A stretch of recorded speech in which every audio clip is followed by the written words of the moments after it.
Hello everyone, how are you doing? This is MD Tech here with another quick tutorial.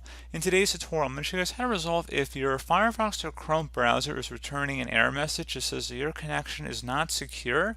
So this should be a pretty straightforward tutorial, guys, and without further ado, let's go ahead and jump straight into it. So all you have to do is just right click on your date and time settings down in your taskbar and select where it says adjust date/time.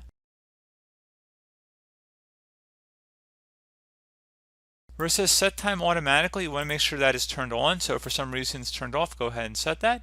And then underneath synchronize your clock, select the sync now button. The check mark indicates that it was successful. And then finally for the time zone, make sure your time zone settings are correct as well.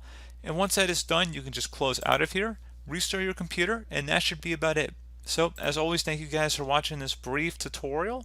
Do hope I was able to help you out, and I do look forward to catching you all in the next tutorial. Goodbye.